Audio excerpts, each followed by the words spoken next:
Hello and welcome to Famous Gays and Lesbians, alleged and otherwise. I'm your host, Thomas Connolly. I happen to be a gay actor and I live in the gayest city of them all, West Hollywood, California. Now, today's episode deals with classic gay diva worship.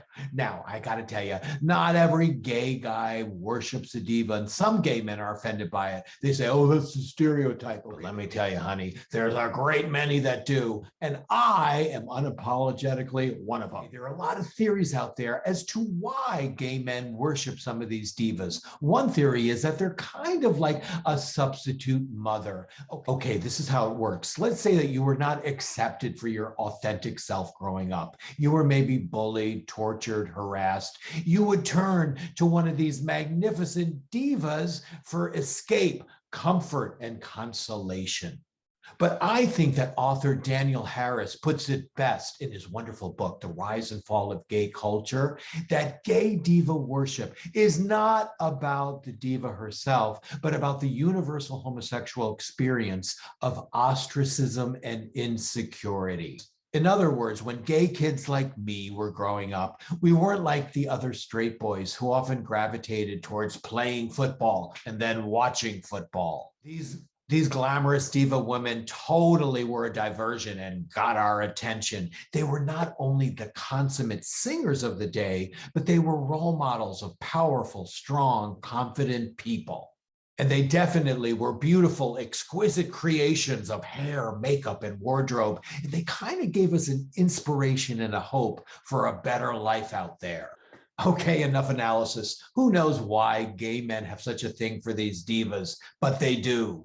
Okay, now here's a baby boomer list for the great classic divas. Now there are two pieces of criteria here. The first is the divas had to be born prior to 1950. Did you hear that, Beyonce's Beehive? They are scary. Oh, I know what it's like when they come after you. And the second piece of criteria is that they had to be great singers. Well, topping off the great classic diva list at number 7 is the irrepressible, magnificent, talented Miss Judy Garland. Now, many call her the GOAT diva herself. Come on, nobody can belt out a song like Judy Garland. Now, if you really want to hear Judy Garland at her best, you have to listen to Judy Garland live at Carnegie Hall. This is the album that won her a bunch of Grammys. Her life was sadly filled with sexual abuse, chauvinistic bosses, some unhappy relationships, and drug and alcohol addiction. Gay men loved her for not only her phenomenal talent, but her vulnerability as well. They came out in droves for Judy Garland. And this was in the 1960s when it was illegal to be a practicing gay man or lesbian woman in our country. That's right, you could be thrown in jail and charged with a felony. Time magazine even brought up gay diva worship in a review of Judy Garland's last performance at the New York Palace Theater on August 18th, 1967.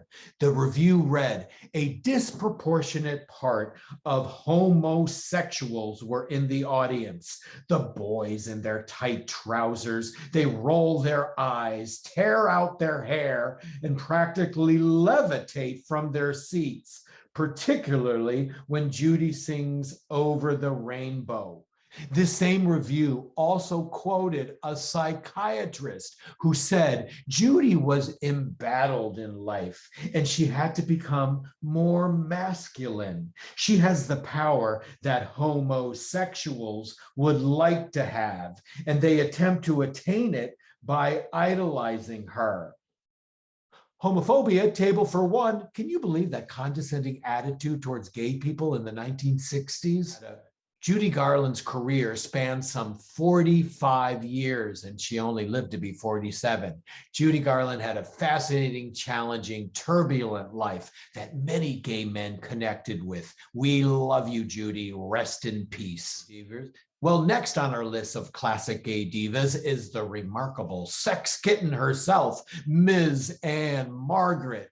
It must be noted that way back in 1985, Anne Margaret was one of the principal sponsors of AIDS Walk LA. Now, you got to realize that in the mid 80s, there was total fear about AIDS. It was labeled the gay plague, and people thought that it was airborne. And Anne Margaret was out there as one of our early crusading champions. She gave a beautiful, poignant speech back then about the great, fantastic, lovely dancers she worked with for many years and that were now dying with this disease. Anne Margaret really was a commanding force to shed compassion, light, and to encourage funding for those afflicted with AIDS.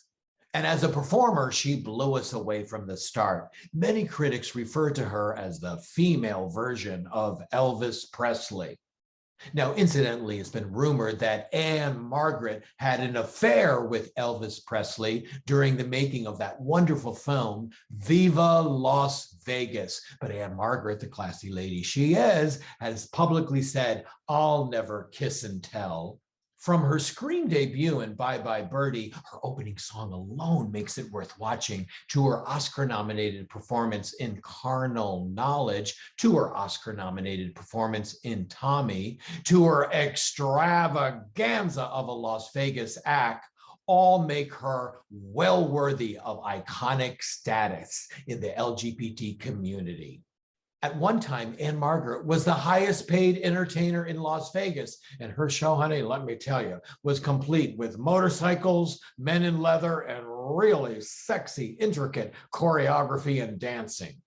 Like all the divas on this list, Anne Margaret has had her share of tragedies, most notably when she fell 22 feet at Caesar's Palace in Lake Tahoe. But whether it was a horrendous fall or alcoholic addiction, Anne Margaret always emerged stronger, more confident, and better than before.